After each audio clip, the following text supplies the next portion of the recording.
لیکن مسئلہ یہ نہیں ہے، مسئلہ یہ ہے کہ اپنے لوگ لگانے کے باوجود بھی ان کو اختیار نہیں دیے. الیکشن نہیں، دیکھیں سسٹم میں جو بڑا پرابلم ہے وہ یہ ہے کہ جب بھی آپ الیکشن کراتے ہیں آپ کو جو مخالف جماعت ہے ان کو ڈسکوالیفائی کرنا پڑتا ہے، ان کا سمبل لینا پڑتا ہے، ان کو آپ کو گرفتاریاں کرنی پڑتی ہیں. تو اس کے نتیجے میں آپ کا جو سارے کا سارا ایک جو آپ سمجھیے کہ جو الیکشن کا بھرم ہے وہ ختم ہو جاتا ہے. تو اس لیے ویسے الیکشن کرانے کے کیا فائدہ؟ تو یا تو آپ الیکشن کے بغیر کوئی سسٹم انوینٹ کریں، اور اگر آپ نے الیکشن کروانے ہیں تو پھر آپ کو سیاست کی اجازت دینی پڑے گی. یعنی ایک طرف آپ کہہ رہے ہیں کہ ملک میں سیاست نہیں ہوگی، صرف الیکشن ہوگا. دیکھیے یہ کیسے ممکن؟ بالکل ٹھیک ہے. اور یہ پی ٹی آئی کے حوالے سے پوچھنا میں آپ سے چاہوں گی، حکومت ایگری تھی کہ نوری نیازی کی ملاقات کرا دی جائے، پھر بیرسٹر سیف کے حوالے سے خبریں چلی، لیکن علیمہ خان صاحبہ نہیں چاہتی تھی کہ نوری نیازی کی ملاقات ہو، بلکہ آج انہوں نے ایک پٹیشن بھی دائر کی ہے.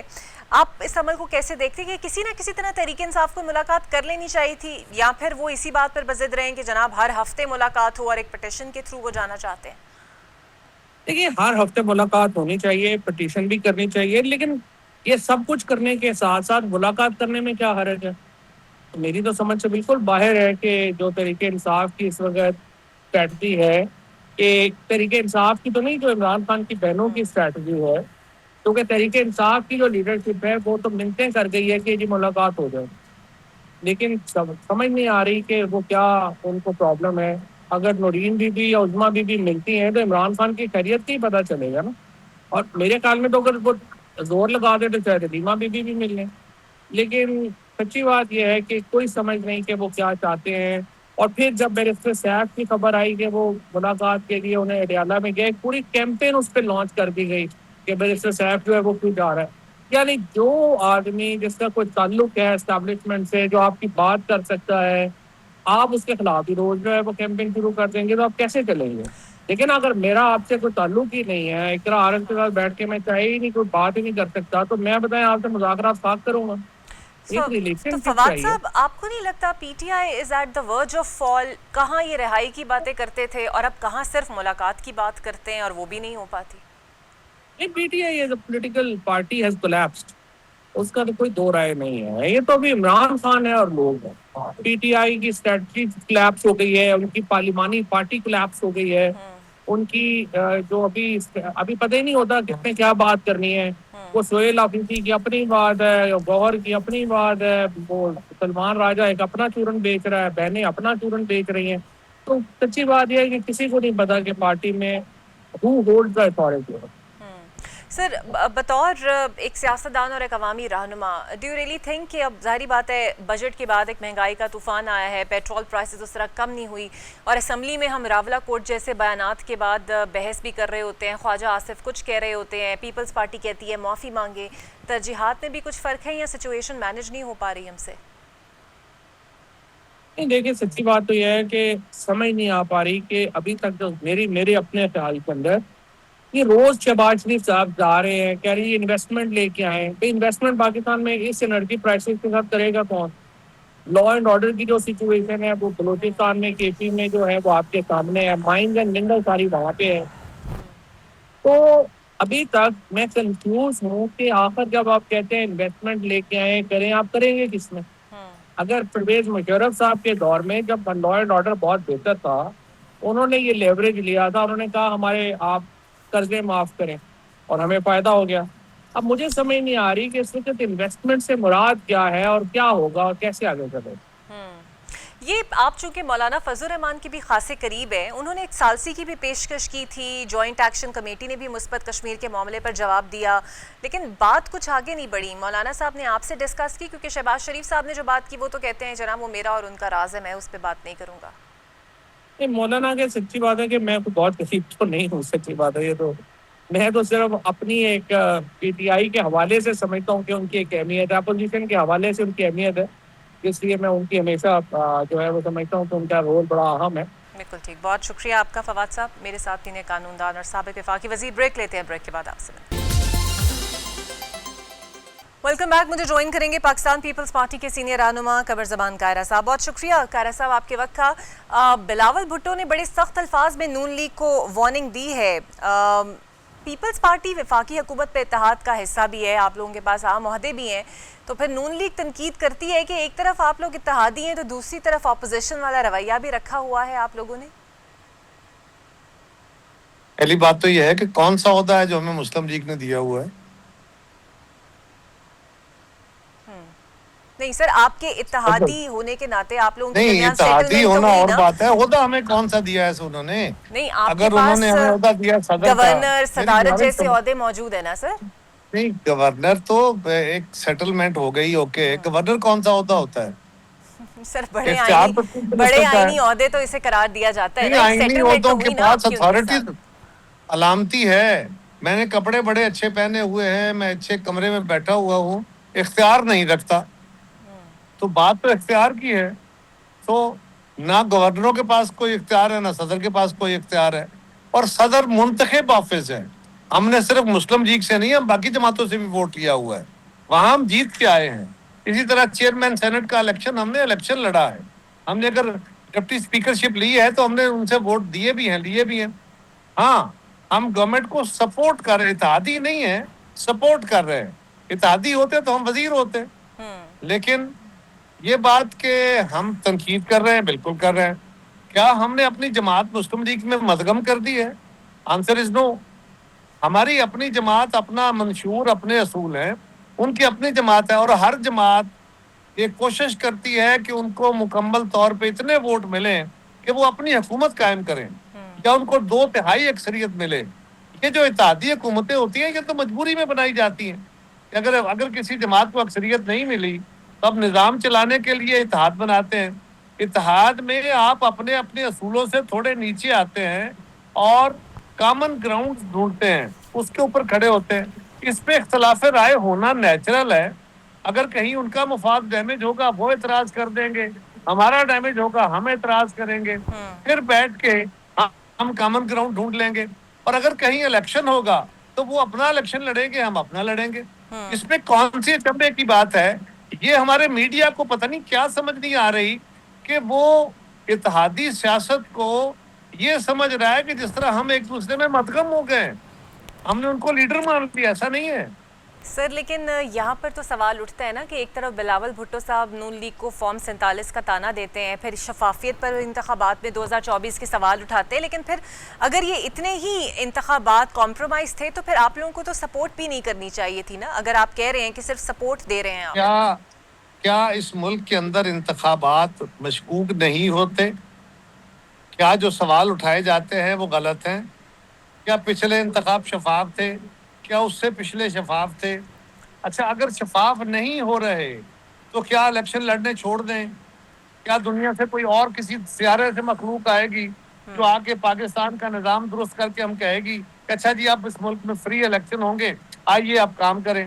کیا آپ نے خود ایک پروسیس کو چلتے رہنے دینا ہے اور گریجولی اس میں شفافیت آئے گی؟ یہی ایک ذریعہ ہے نا کہ آپ لوگوں کو ایک پبلک پریشر کے ذریعے معاشرے کے نظام کو درست کرتے ہیں. بالکل. تو یہ پروسیس چلے گا تو ٹھیک ہوگا.